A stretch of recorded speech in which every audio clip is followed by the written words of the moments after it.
नमस्कार मित्र आणि मैत्रिणी, वेलकम टू माय चॅनल. सावळ्याची जणू सावळी आजच्या भागामध्ये हे दाखवलं गेलं आहे की मेंढऱ्यांच्या घरामध्ये एकदम गोड बातमी आल्यामुळे सगळे काही आनंदित असतात. तिलोत्तमाच्या चेहऱ्यावरचा आनंद तर गगनात मावत नसतो.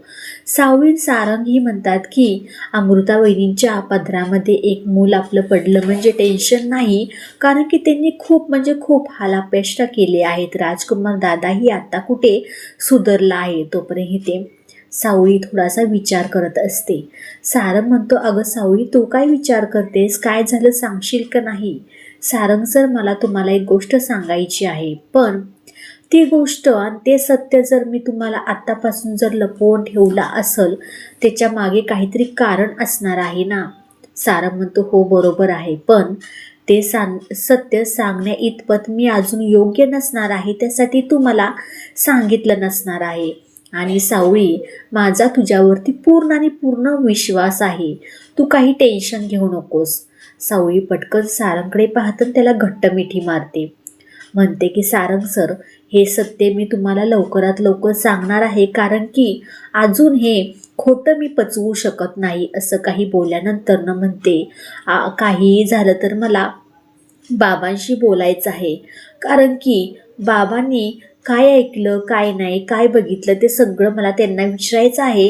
त्याच्यानंतरच मी निर्णय घेऊ शकते की सारंग सरांना हे सत्य सांगायचं की नाही. तोपर्यंत इकडे अमृता तर खूप खुश असते.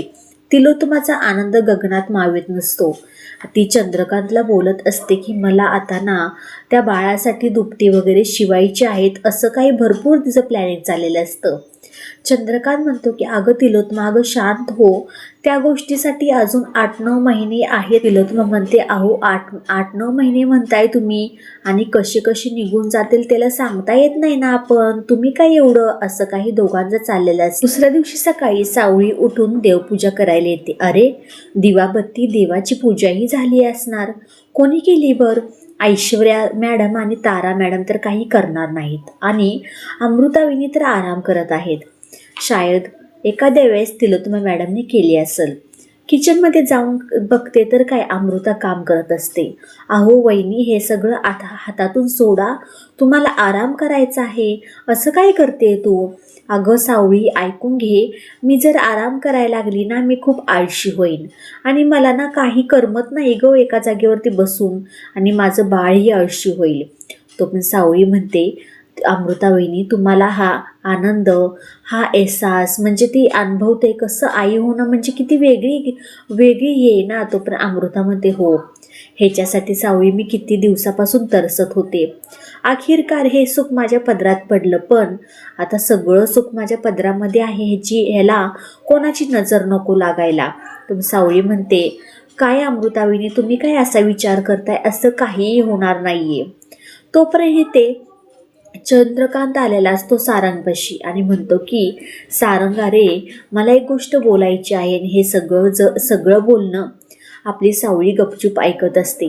तिच्या काळजाचं पाणी झालेलं असतं की तिला वाटतं चंद्रकांत बाबा हे सगळं काही माझं गाण्याचं सत्य सारंग सरांना सांगतात का काय, आता काही खरं नाही. तो पण चंद्रकांत म्हणतो की अरे, कॉटनचे कपडे काढायचे आहेत, तिलोत्तमाला इथे दुपटी शिवायची आहे, त्यासाठी ते सांगायला आले होते की सावळी आणि तू दोघांनीही मिळून इथे ते जुने कपडे काढा, हे सांगत असतात. सावळी दबक्या पावलाने आतमध्ये येते आणि म्हणते की काय झालं? आणि ते दोघेही तिच्याकडे पाहतात. तिचं एकदम चर्रकीनं काळीच होतं. म्हणते की सारंग सर आता काय बोलतील, काय होणार आहे? आणि चंद्रकांत तिथून निघून गेल्यानंतर सावळी म्हणते, सारंग सर, तुम्ही मला जी काही शिक्षा द्याल ना, ती मी भोगायला तयार आहे. सारंग म्हणतोय, हो तयार आहे, पण आपण आत्ता सध्या जुनी कपडे आत्ता काढूयात का ऑफिसवरून आल्यानंतर? सावळी त्याच्याकडे एकटक पाहत राहते. म्हणते, ऑफिसवरून आल्यानंतर मला काय समजलं नाही. अगं आईला त्या बाळासाठी ना दुपटी शिवायची आहे, त्यासाठी जुनी कपडे पाहिजेत. तो सावळी कुठे शांत बसते. तोपर्यंत ते तिलोत्तमा अमृतापाशी येते. म्हणते, अमृता, तू फक्त आणि फक्त आराम करायचा आहेस बरं का, तू काहीही काम करायचं नाहीये, आणि तुला काय लागलं सवरलं सगळं काही मला सांग, आणि तू ना कसलीही काळजी करू नकोस. मला ना बाळाच्यासाठी दुपटी शिवायची आहे तुझ्यासाठी, आणि कॉटनचे कपडे किंवा साड्या ह्या वगैरे आहेत का गं, ते जरा साईडला काढून ठेव बरं का. तोपर्यंत असं काही बोलत असताना अमृता हो म्हणते आणि म्हणते, आई तुम्ही माझी एवढी काळजी घेतलाय, खरंच मला खूप छान वाटतंय हो. असं काही झाल्यानंतर ना इथे काही वेगळंच काहीतरी असतं. जी काही किरण असते ना, तिला ब्लॅकमेल करण्यासाठी काही फोन येत असतात आणि ती बबलूला सांगते. बबलू पटकन सारंगपाशी जातो. अगं सारंग आणि म्हणजे आपल्या सावळीला सांगतात की किरणला अशी अशी फोन येत आहेत. सावळी म्हणते, अगं किरण तू कशाला काळजी करतेस, आम्ही आहोत ना तुझ्याबरोबर. आणि ते शिवानीशिवाय दुसरं कोण तुला त्रास देणार आहे. शेवटी शिवानीला जेलमध्ये पाठवण्यासाठी तू आमची मदत केली आहेस ना, त्यासाठी तुला तो त्रास देणार म्हणजे देणारच.